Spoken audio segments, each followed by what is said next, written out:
നല്ല തുമ്പപ്പൂ പോലത്തെ നല്ല പവിഴത്തിൻ്റെ ചോറ്. ഇത്രയും മതി. നല്ല അടിപൊളി മത്തിക്കറി, നല്ല മുളകിട്ട കറി. ചോറ് കഴിക്കണ്ടെന്ന് ഉദ്ദേശിച്ചിരുന്നതാണ്. നമ്മൾ ഓട്സൊക്കെ ഉണ്ടാക്കി വെച്ചു. പക്ഷേ ഈ മീൻ കറി കണ്ടു കഴിഞ്ഞാൽ എങ്ങനെ കഴിക്കാതിരിക്കാൻ തോന്നാതിരിക്കുക. എനിക്ക് ഏറ്റവും ഇഷ്ടം ഇങ്ങനെ തലഭാഗം കഴിക്കാനാട്ടോ. മീനിൻ്റെ തലഭാഗം ഇങ്ങനെ നമ്മൾ ചോറിനകത്തോട്ട് എടുക്കുക. ദേ ഇങ്ങനെ അങ്ങോട്ട് ഒഴിക്കണം. എന്നാ കളറ്, എന്നാ രസം. അപ്പം ഇതാണ് നമ്മുടെ മത്തിക്കറി. മത്തി വറുത്ത് ഇത്തേലൂടെ നമുക്ക് ഒരെണ്ണം എടുക്കാം. പാവയ്ക്കാത്തോരനും പച്ചമോരും ഒക്കെ ഉണ്ട്. പക്ഷേ ഇതൊന്നും വേണ്ട. ഇന്ന് മത്തിക്കറിയും മത്തി വറുത്തതും കൂട്ടിയാണ് കഴിക്കുന്നത്. ഒരു നുള്ളു ഉപ്പും കൂടെ. ഉപ്പിടണം, ഇല്ലൊരു സുഖമില്ല. അടിപൊളി മീൻകറി. നല്ല മത്തിയായിരുന്നു, നെയ്യുള്ള മത്തി. കളറ് കണ്ടോ?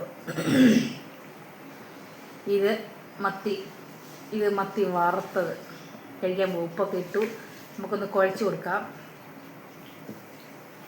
വേറെ കറിയൊന്നും കൂട്ടാൻ തോന്നിയില്ല. കാരണം ഈ മത്തിക്കറി കണ്ടു കഴിഞ്ഞപ്പോൾ മറ്റുള്ള കറികൾ കൂട്ടിക്കഴിഞ്ഞ് കഴിഞ്ഞാൽ അതിൻ്റെ ഒരു ടേസ്റ്റ് പോകും. അതുകൊണ്ട് ഇങ്ങനെയെല്ലാം കുഴയ്ക്കുക. ഇങ്ങനെ കുറച്ച് മത്തി ഇങ്ങനെ എടുക്കുക, പീസ് എടുക്കുക, കുഴച്ചെടുക്കുക.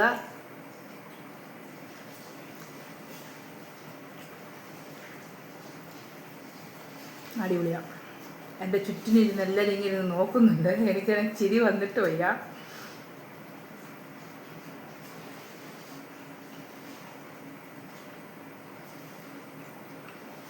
മത്തിയുടെ തല ഇങ്ങനെ എടുക്കണം. എടുത്തിട്ട്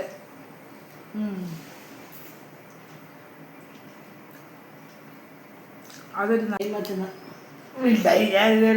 എടുത്ത്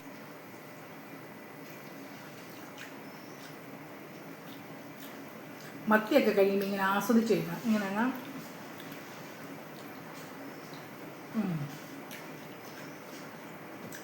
എന്നും ഇങ്ങനെയൊന്നും കഴിക്കാറില്ല കേട്ടോ. ഇങ്ങനെ മത്തിക്കറി ഇതൊക്കെ കാണുമ്പോൾ ഇന്ന് ഉച്ചയ്ക്ക് ഞാൻ ഓട്സ് ഉണ്ടാക്കി വെച്ചതാണ്. അപ്പോൾ ഈ മത്തിക്കറി കണ്ടപ്പോഴത്തേന് സകലമാനതും പോയി. അപ്പം വൈകിട്ടൊക്കെ കഴിക്കുന്നത് അരിയാഹാരമേ ഇല്ല.